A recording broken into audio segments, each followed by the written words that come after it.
If you put together preference falsification, diverse thresholds, and social interactions, the difficulty of anticipating, e.g., the civil rights movement of the 60s, hashtag #MeToo, Brexit, the success of Presidents Obama and President Trump, who would have thought there would be a president named Obama? Who would have thought Donald Trump would become president? The likelihood of these things before the fact seemed extremely low. If you put the three factors together, we have some clues about how this happens. Okay, now I'm going to elaborate the three ideas by way of giving an account. People might say that they like their workplace, they like their city, they like their subway, they like their country, when they actually don't. They might shut up rather than misstating what their values are. If that's so, their friends and neighbors, and possibly even their spouses, might have an incomplete idea about what they actually think. What this means is that all of us live in a world of pluralistic ignorance in which we don't know the preferences and beliefs of others. We know a lot, but we don't have complete knowledge. In an oppressive society, the problem is especially severe, but it's also true in a free society. Here are some words from my favorite book about Nazism, and there isn't a lot of competition there because there's only one book I like about Nazism. And the reason I like this book, there are lots of great books, but there's only one I like. The other ones you can't like, you just admire. This one you can like because it's deeply human. It's a journalist who in the 1950s went from America to Germany to find out what happened. How did that social change become possible? And he met with a group of Nazis in a town, former Nazis, and he became friends with 10 of them. And he remarks with puzzlement, I liked them. I couldn't help it. And you would like them too. They're good people, former Nazis, and they're good people. Here's one of them speaking in response to the question, didn't you oppose Hitler? What did ordinary people think? Wasn't there opposition? And his answer was, opposition? How would anybody know? How would anybody know what somebody else opposes or doesn't oppose? That a man says he opposes or doesn't oppose depends on the circumstances. Where and when and to whom and just how he says it. And then you must still guess why he says what he says. That's magnificent, isn't it? It's just offhand comments. And what makes it magnificent is the former Nazi is extremely alert to the dependence of people on existing social norms in terms of whether they will say they oppose or don't oppose. And he's signaling the absence of stated opposition doesn't tell you a whole lot. It's context dependent. Okay, the law or existing norms can draw a big wedge between what people will say publicly and what's actually in their minds. In terrible circumstances, they put their life on the line if they say what they think. Even in ordinary circumstances, they might be shunned, they might be disliked a little bit, their employment prospects might be compromised. Okay, the words from the former Nazi are from the 1950s. Here are some words from a computer programmer from Syria, basically yesterday. Very, very recent. When you meet somebody coming out of Syria for the first time, you start to hear the same sentences. Everything is okay inside Syria. Syria is a great country. The economy is doing great. It'll take him like 6 months, up to 1 year, to become a normal human being, to say what he thinks, what he feels. Then he might start whispering. He won't speak loudly. That's too scary. After all that time, even outside Syria, you feel that someone is listening, someone is recording.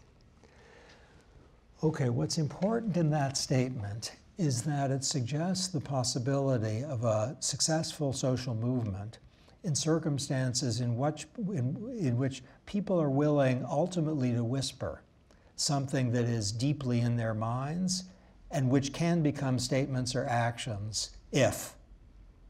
Now we have to finish the sentence if, but the idea is the circumstances are right if we have widespread disjunction between what people are saying and doing and what's actually in their minds. I'm speaking actually here in part about the American Revolution, where under conditions of British rule, there were lots of people who were unhappy and felt unjustly treated, but they needed something to be able to speak and do something about that. Okay, second point, remember diverse thresholds? Some people, like my Irish-American friend, are rebels by nature. They might be brave, they might be morally committed, they might be foolish. Let's call them the zeros, not in a pejorative sense, but in the sense that they need nothing in order to act. Zeros often turn out to be isolated. No one has their back, in which case they might look like radicals or extremists. Others, like me in this case, require a little social support. We won't move unless someone else does, but if someone else does, we're there. Call them the ones. If this sounds reminiscent of social movements, a recent one is #MeToo, which has exactly this form. We needed the zeros to move, then the ones, and then you could have a flood. Others require more than a little. Let's call them creatively. We're going to be really mathematical here. The twos. They'll do nothing unless they see the zeros and the ones, but if they see the zeros and the ones, they'll rebel too. The twos are followed by people of all sorts of different numbers, up to thousands and eventually infinites, understood as people who aren't going to move no matter what. Okay, here's the kicker, that it's very hard to know what people's thresholds are, in part because each of us probably lacks full understanding of what our thresholds are. With respect to, think of an issue you care about, if you'd be so kind. You may not know, I'm thinking of an issue I care about right now.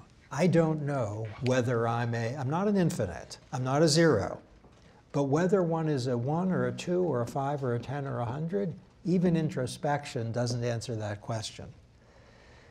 Okay, here are some words from John Adams, writing with amazement about what happened in what became the United States of America. Idolatry to monarchs and servility to aristocratical pride was never so totally eradicated from so many minds in so short a time. That's a startled statement. Thomas Paine put it the same point in a different way. Our style and manner of thinking have undergone a revolution more extraordinary than the political revolution of a country. Pause over that one, would you? This is a political revolution that shook the world.